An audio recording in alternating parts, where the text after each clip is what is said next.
What's going on, y'all? Hope y'all having a good day today. It's your boy Precise Thoughts, and I just had something going on in my mind and my spirit that I wanted to share with y'all. And it's just basically, as I'm sitting here, I was drinking my coffee and I'm thinking, you know, a lot of times we let a lot of things hinder us and stop us from moving forward, from providing insight on our lives and what we may have struggled with that can be an example for other people who struggle with similar things. I know me personally, I struggle with my mental health. You know what I mean? I was diagnosed at a young age after experiencing psychosis and almost like a schizophrenic episode. You can have episodes of psychosis and extreme paranoia and things like that, anxiety, without actually having that, you know, issue. I basically was diagnosed with agoraphobia and avoidant personality disorder, as well as depression and anxiety. Um, but a lot of times we're dealing with people who's dealing with untreated and undiagnosed mental illness. If you notice like the way people interact with you, some people can be distant, some people can be kind of overly needy or clingy, or and then anywhere in between. All those ranges of the way a person interacts with you, all those different ranges are on on a sliding scale. Everyone's different, everyone has these things, but some people deal with them more severely than others. So just be mindful of like that, who you're dealing with. Maybe really dealing with some stuff mentally, you know what I mean, like where things bother them. When I was a child, I was always called weird and avoidant and too quiet and shy and socially awkward. And a lot of people can misjudge you and mislabel you, like I'm soft, or I'm sensitive, overly sensitive, or overly, because I may react differently, you know and then people perceive things differently. Whereas, like, I've gotten both ends of the scale. I've gotten overly sensitive and I've gotten overly distant. So everyone has those time periods where their emotions change. You know what I mean? But when it's dysfunctional and it begins to hinder your daily activities, that's when you might want to go get some professional help. Um,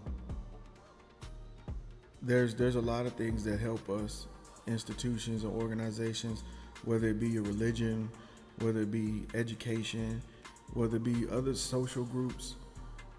They can help you, but if there isn't anyone there that's totally objective to you and totally unbiased to your situation and totally qualified to assist you in helping you determine what is the root of your issues, right? This is what, therapy and counseling and things like that do for you. It's someone who's qualified to open the book and allow you to be transparent and allow you to see within yourself, to go back and say, you know what? I did go through a lot and I did overcome a lot, and let me pause and reflect, and reflecting is good just as much as moving forward. You have to be present in your life. It's a really good book that I read by Ariel and Shia Kane called Working on Yourself Doesn't Work. And the book talks about, it's kind of like Eckhart Tolle, right?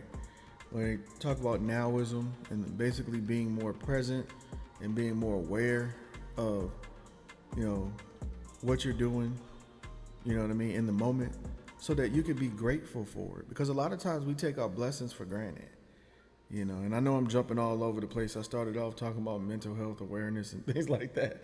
But yeah, that this has a lot to do with it, because psychology runs the gamut of how we interact. It's your basic individual behavior. It breaks that down.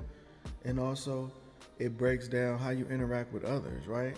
But there's a biology to it as well, we're all hardwired a certain way, right? And then programs that we're exposed to add add to those things, right? The programs being the traumas you experienced and overcame, right? The and trauma can come in many forms. It is not always something that a lot of people perceive to be just really negative and traumatic. There's other things that you could have been born with privilege, and you could have had to you face reality that you got to pay bills now, and that the things that you relied on in a privileged background aren't available to you anymore, and that's hard to deal with for some people. You see these rich people committing suicide, stuff like that. I can't relate. I had a troubling childhood, and a lot of times, when we talk amongst our peers that we have trauma bonds with, they tell you to just man up and tough it out. They don't tell you that, man, you might need help for that. You actually saw somebody get shot. When I was 8 years old, my best friend got murdered. Well, I don't know. He got killed in front of me. You know what I'm saying? There was a lot of post-traumatic stress. I was 8 years old, but in the hood, they tell you, man, you can't expose your weaknesses. You can't be vulnerable. The people that I was around, it was all about manning up. You can't show your emotion. You know what I mean? It was all about,